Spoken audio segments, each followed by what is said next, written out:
So for example, I want to sell you supplements, and what we talk about is I used to sell a ton of supplements through the gyms that I used to work at. In fact, I had goals to sell a certain amount of supplements every single month, and if I didn't hit that goal, I was in trouble. If I did hit that goal, I barely made it. I had to exceed that goal by a good amount in order to be even acknowledged that I did a good job, right? That's the game I grew up in.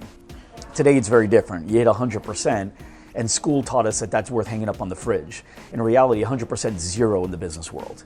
You just made it. So with supplements, we used to know that if this is a 60-day supply, this particular supplement, then I know if I sold it to you today, at what point should you be running out? When should you have none left in your bottle? 2 months. 2 months, right? And so I've got to set up a timer. I used to set up timers in our systems that in 60 days, I know that when I see you, you're out. And actually we do more like on 50 days, right? And so I know that it's time to resell you another bottle. Now, could we automatically do it? Could we automatically have an email do the work for us? Yes. But sometimes the newest technology is not the best technology. That makes our life easier on the workload, but it doesn't make our life easier on the business goal. Because what makes our life easier on the business goal is that we make as much money as we possibly can and help our customers at the same time.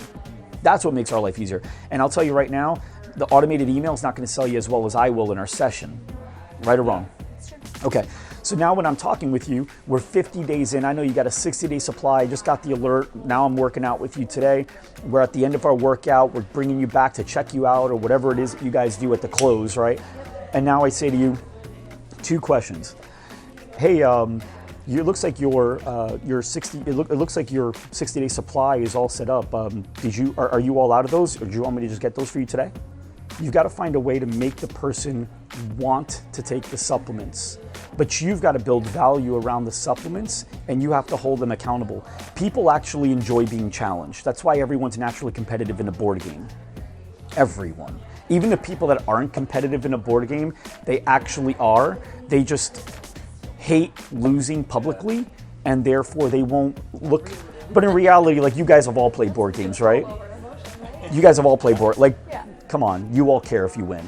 And you know how you know if you care if you win, because all of a sudden you start winning, you feel better. Yeah, 100%. Right? So when they say it's not the whole phrase, it doesn't matter if you win or lose, it's if you have fun playing the game. I have a lot more fun winning. So if it's about having fun, then let's win, because that's more fun. So you have to tie all that in. And so when I'm talking to you, if you're my client, if you come in and let's say you're selling BCAAs, I believe you're selling that, right? Which is your during your workout supplement. You're taking that during your workout. If you come in and you don't have a tumbler with you, I'm going to call you out on it. And now I'm going to use that as a tool to call you out on everything else as well. Hey, Justin, where's your tumbler today? Where's your branch chain? Left it at home. My man, what's going on? When are you supposed to take those? I usually take them intro workout because we're bench muscle breakdown. So why didn't you bring it with you today? I just forgot. We're about to work out. Okay, here's the deal. If I call you out on it today, which I just did, so that's already past tense, can you bring it with you next time? Yeah. 100%? Yeah, I'll make sure. Okay, now, should I also assume that you're forgetting to take all your other supplements? Is it safe? I would assume. Okay. What do I have to do to be a better trainer in order to make sure you take them? Reminders. Okay, so I have to do that? Okay, so like I just did. So now what? Is there anything else I can do, or you got it from here? I'm going to try the best I can to do it myself. Okay, hey, real quick, got a question for you.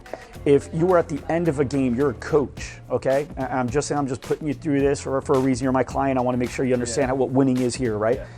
If you're a coach at the end of a basketball game, you got 1 shot left to win the game. This is it. And you got 2 players you can typically count on.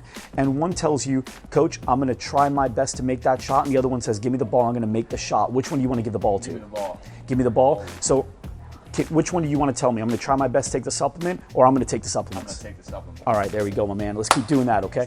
And little things like that, they tie that to winning. They feel good, right? The right client feels great at that moment, right? Because they just realize people like to commit to things. The only reason people don't like to commit to things is not because they don't like to commit, it's because they have fear of failing. That's different. It's not that they don't like committing, it's that they have a fear of failing. Sometimes the fear of failing is stronger than the joy of commitment. But in reality, we like to commit to things. We like writing our goals. We love New Year resolution. We like signing the paper. We like when we're afraid of buying that jacket for $300 or $200, we think we can't afford it, we shouldn't get it, we don't deserve it. We're so afraid all the way up until the end, until she puts it in the bag and she says, thanks, have a good day. And you're walking out, now you feel great, and you can't wait to wear the jacket, right? All of a sudden, all the fear of affording the jacket went away, and all you can think about is, can I wear it now?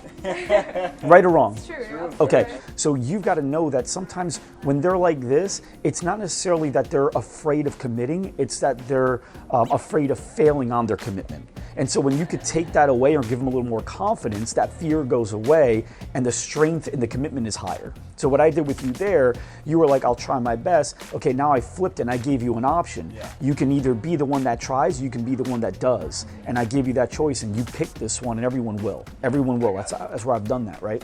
So now you come in with your tumbler. Chances are, how do you think the client's going to walk in when he's got the tumbler on the second time? How do you think he's going to walk in? He's going to do this, and then you just go, my man, see, that's why I can count on you. That's why you're going to do well. Listen, here's the deal. People mess up. People fail. People forget to take their supplements. That's part of the process. It's not a routine for you yet. You know how you start building a routine, though? Like that. One day at a time. It's going to take you probably 10 days in a row before you almost feel awkward not having a tumbler leaving your house, but that's okay, right? We're gonna get there, and the goal is to get there. We're gonna do it together. Is that fair? My goal is a year from now. You're telling me, and see what I'm doing by saying my goal is a year from now, my goal is a year from now, you're future pacing. You're setting up stuff so they can see the future. And by seeing the future a year from now, they can't, when other things come in the way, that messes up their plan. Yeah. That messes up their painting. Right, so you're painting the picture that they're going to stick with. A year from now, you know, I want to be able to see you, and I want you to say, like, I don't know how this guy forgets his tumbler. I can't remember. And I want you're going to be in better shape. You're going to be happier. You're going to be healthier. We're going to know each other so much better. But more importantly, you're going to wonder how the heck you ever were in the shape that you were today. Is that cool? Yeah. Is that a cool painting for you? I like that. Okay, let's get there together. Okay, grab your brush, right, and you point to the weights. Yeah. But little things like that. It's weird, but they're not getting that anywhere else.